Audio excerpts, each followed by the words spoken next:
প্রতিটি মানুষের জীবনের শেষ মুহূর্তটাই সবচেয়ে রহস্যময়। মৃত্যু এমন এক বাস্তবতা যেটা থেকে পৃথিবীর কোনো মানুষ পালাতে পারে না।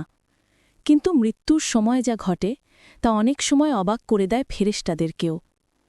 হাদিসে এসেছে, যখন মানুষের মৃত্যুর সময় আসে তখন আল্লাহ তাআলা তার ফেরেশতাদের পাঠান। যদি সে মানুষ নেককার হয় তখন সুন্দর চেহারার ফেরেশতারা সুগন্ধি কাপড় নিয়ে আসে। তারা বলে, হে শান্ত আত্মা, তোমার রবের দিকে চলে এসো, তুমি সন্তুষ্ট এবং তোমার প্রতি আল্লাহ সন্তুষ্ট। সেই মুহূর্তে তার মুখে হাসি ফুটে ওঠে, যেন সে স্বপ্ন দেখছে জান্নাতের দরজা। কিন্তু যদি মানুষ পাপী হয় তখন ফেরেশতারা আসে কালো মুখে, হাতে আগুনের চাদর নিয়ে। তখন তার আত্মা শরীর থেকে বের হতে চায় না।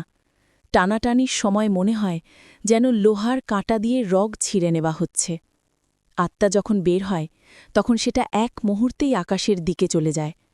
হাদিসে বলা হয়েছে, ফেরেশতারা সেই আত্মাকে নিয়ে যেতে থাকে আসমানের দরজায়, আর দরজাগুলো খুলে যায় নেককারদের জন্য।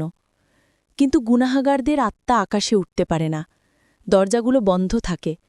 তখন ফেরেশতারা সেই আত্মাকে পৃথিবীতে ফেলে দেয়।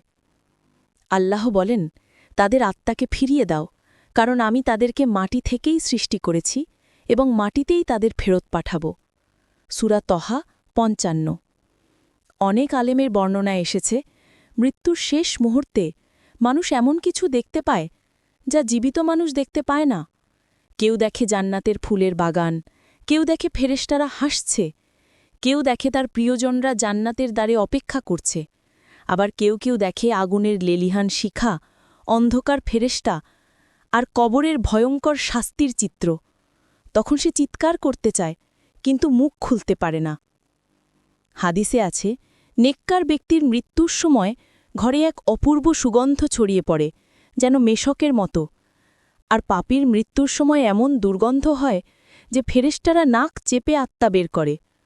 অনেকে বলেন, মৃত্যুর আগে তারা এক ধরনের সুর বা ডাকে সাড়া পান, যেন তাদেরকেও ডাকছে অন্য এক জগৎ থেকে। মৃত্যু কোনো ভয়ঙ্কর বিষয় নয় যদি আমরা আল্লাহর পথে থাকি। যে মানুষ দুনিয়ায় নামাজ, সৎ কাজ আর আল্লাহর ভয়কে আঁকড়ে ধরে রাখে, তার মৃত্যু হয় জান্নাতের ফুলের ঘ্রাণে ভরা এক শান্ত যাত্রা। আল্লাহ আমাদের সব্বাইকে সুন্দর মৃত্যুর তৌফিক দিন। হাসতে হাসতে মৃত্যু আর চোখ খুলে দেখা জান্নাতের সৌন্দর্য।